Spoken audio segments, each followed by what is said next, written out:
Salut tout le monde, j'espère que vous allez tous très bien et que vous êtes plus motivés que jamais pour le match de demain. Parce que demain, Bayern PSG, on est mené seulement 1-0. On a perdu au parc, certes, mais tout reste possible. Et en tout cas, moi j'y crois. À tout de suite. Ay, ay, okay, let it be known. I'm working hard when I ain't on the phone. This ain't a home, this ain't a phone. Grind never stopping, I'm keeping it cold. Unlocking the door with the holy key. You supposed to be this close to me, and hopefully you understand G.O.D. Maybe this cold enough. Bon, plusieurs petites choses avant de commencer cet avant-match. Déjà, n'oubliez pas de liker la vidéo, tout simplement. Vous abonner si ce n'est pas déjà fait, si vous ne me connaissez pas, tout simplement. Et voilà. Et pour l'avant-match, avant tout, ce soir, je serai en live sur Twitch, bien évidemment, à 20h, comme tous les avant-matchs, la veille et l'après-match, le lendemain, à 20h sur Twitch. Et demain, retrouvez-moi avec Parisien 88 sur la chaîne de l'Émigré Parisien à partir de 19h. Voilà, sur sa chaîne, sur la chaîne de l'Émigré Parisien pour un avant-match assez spécial, comme à l'ancienne. Voilà, on avait commencé il y a pas mal de temps les avant-matchs sur ma chaîne, etc., la veille. Et là, aujourd'hui, ça sera le jour J et on se fera un petit kiff parce que voilà, on va passer un bon moment. Donc, soyez au rendez-vous tout simplement parce qu'on s'apprécie tous les trois. Et voilà, c'est comme ça. L'avant-match. Alors moi, les gars, très sincèrement, ça va être grave ce que je vais dire, mais pourtant, c'est une réalité. Aujourd'hui, il vaut mieux être mené 1-0 avec le PSG que d'aller dans un match où tu mènes 1-0. C'est grave de dire ça, mais c'est pourtant la réalité de ce Paris Saint-Germain-là. En vérité, tu mènes 1-0, tu sais que tu vas aller là-bas, au premier quart d'heure, tu vas déjà être remonté 1-0 et tu vas trembler, tu risques de te faire éliminer. Là, la mission est claire. Tu dois y aller, tu dois aller marquer. Voilà, tu es mené au score, tu dois y aller, tu dois pas réfléchir. Et quand tu dois pas réfléchir, j'ai l'impression que c'est mieux pour le Paris Saint-Germain. À chaque fois que tu as de l'avance au PSG, tu sais pas sur quel pied danser, tu sais pas s'il faut attaquer, tu sais pas s'il faut défendre, tu as le cul entre deux chaises, et c'est là que tu tombes. Non, mais c'est la réalité. Malheureusement, c'est comme ça et on peut rien y faire. Avec ce Paris Saint-Germain-là, malheureusement, j'ai l'impression... Alors, vous allez me dire, ouais, mais on va pas aller en finale à chaque fois en étant mené au score au match aller. Et pourquoi pas?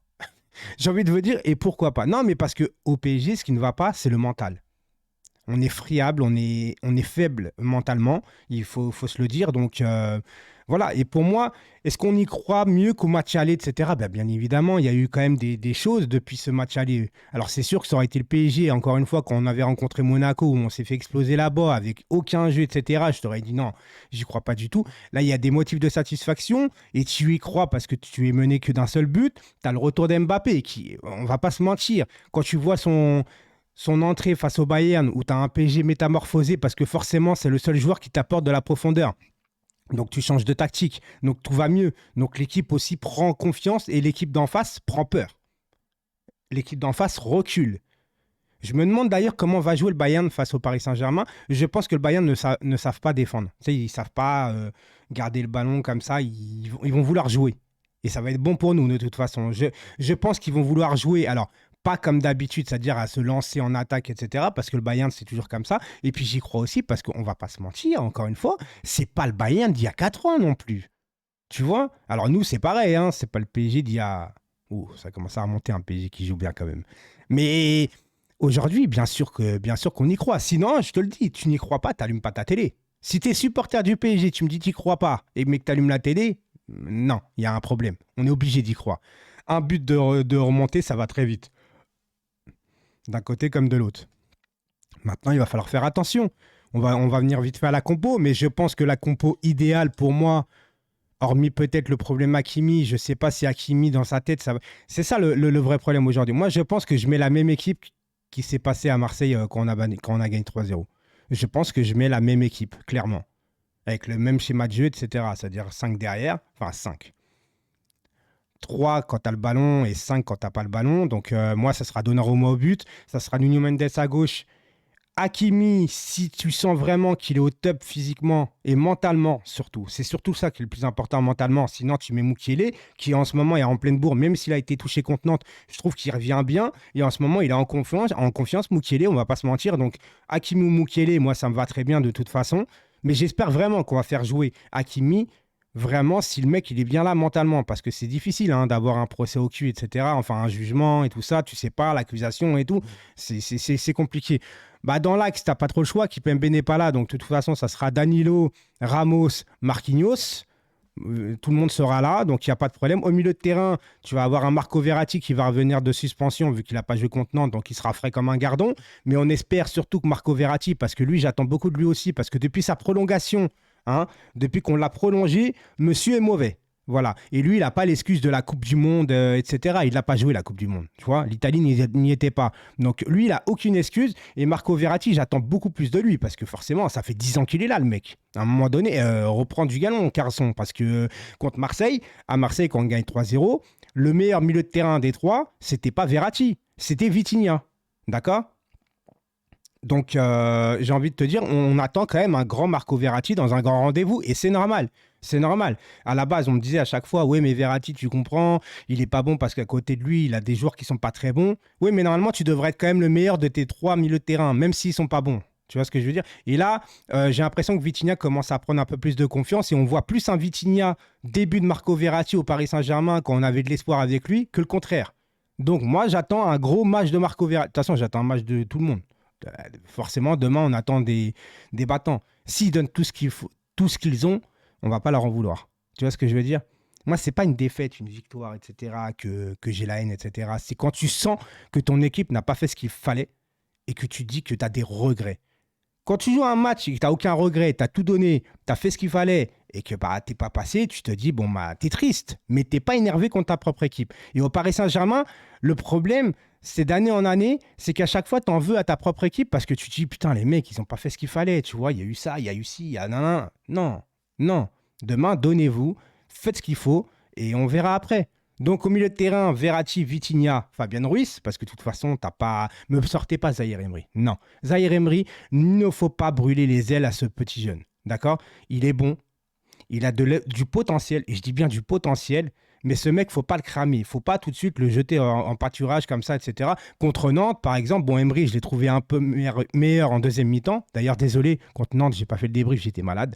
Et les gars, quand je suis malade, même si je peux faire un débrief en étant comme ça, tu vois, et que ça me fait gagner un peu de tutune, j'ai envie de te dire, je préfère passer à côté quand même. Parce que, ouais, bah, t'es malade, tu vois ce que je veux dire, c'est pas très agréable à m'entendre quand je suis malade.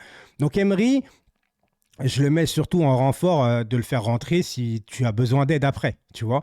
Donc, Danilo, en défense, c'est notre soldat, il n'y a pas de problème. Et devant, donc, Léo Messi et Mbappé. Et en parlant de devant, il y a un petit mot quand même que j'ai pour Neymar, quand même, parce que Neymar, vous savez très bien que je suis un éternel déçu de ce joueur-là, qui, quand il est arrivé, j'étais le plus content. Et on va pas se mentir parce que c'est trop facile de dire ouais, j'ai jamais voulu de Neymar, etc. Non, Neymar, c'est un joueur que moi, quand il était au Barça, j'admire. Tu vois, c'est un joueur qui fait soulever les stades. C'est un joueur que, à la trempe de base de Ronaldinho, Roberto Baggio, Zidane, etc. Tu vois, c'est des joueurs qui, normalement, te font vibrer tout simplement avec leur technique, etc. C'est des game changers pour moi.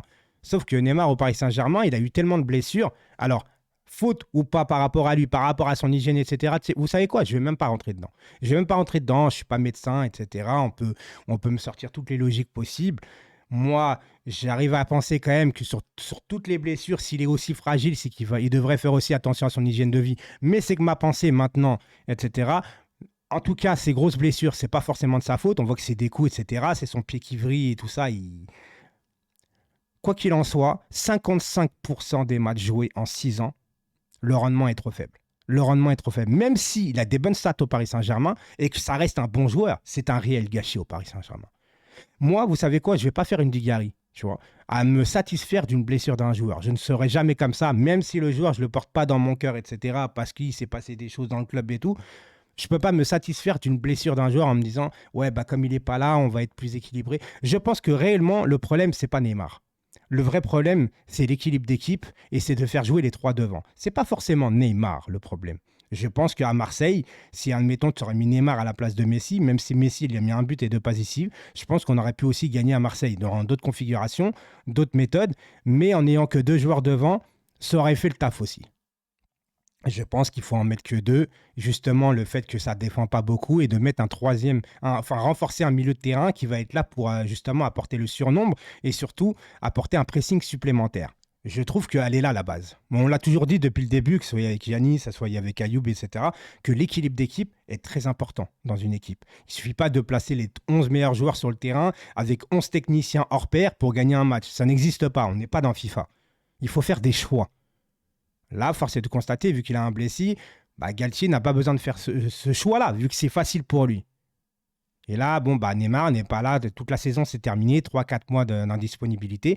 Tout ce que je sais, c'est que moi, je ne parle pas de Neymar en tant que technicien, etc. Parce que pour moi, Neymar a le niveau. Même s'il a grossi, etc. Et je trouve que c'est plus le Neymar que j'ai connu au Barça. Parce qu'un Neymar qu'on veut voir, un vrai Neymar, il doit être svelte sur le terrain. Il ne peut plus faire des différences comme avant. Ça, c'est un fait avéré. Il faut voir la vérité en face. Encore une fois, par rapport à Neymar, c'est que Neymar, aujourd'hui, n'est plus le Neymar qu'on a connu. Voilà, il doit s'adapter, etc.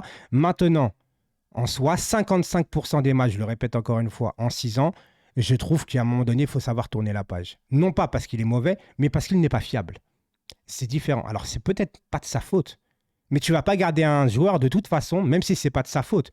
Si à partir du moment où tu vois que tu ne peux pas compter sur lui dans les grands rendez-vous, qu'à chaque fois, il rate des huitièmes de finale, qu'il rate des je sais pas quoi, et tu retiens seulement 1 an de Ligue des Champions sur tous les 6 ans, c'est que c'est pas normal. À un moment donné, il faut prendre le taureau par les cornes, comme on dit, et prendre ses responsabilités. C'est un joueur hors pair, mais qui n'est pas là dans les grands rendez-vous.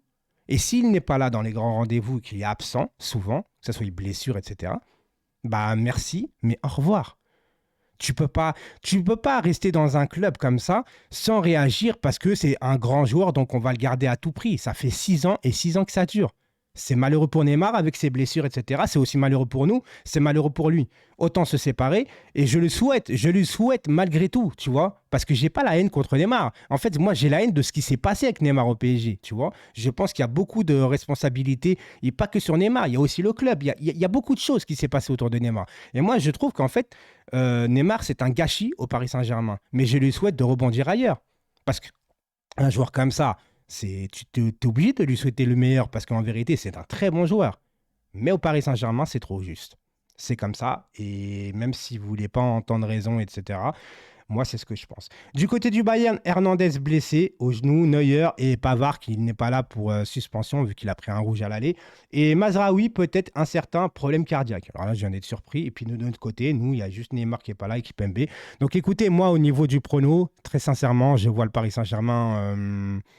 gagner 2-1. Gagner 2-1, donc prolongation, ça reste à 2-1. Et bien évidemment, on va gagner au tir au but parce qu'on a un gardien qui est très fort sur sa ligne. Et enfin, on va se servir des qualités de Donnarumma dans un match. Ça serait pas mal, tu vois, de voir un Donnarumma qui est toujours dans l'incertitude. Ça me dérange aussi, d'avoir un gardien qui... T'es pas serein. Il progresse, mais t'es jamais serein avec lui, tu vois.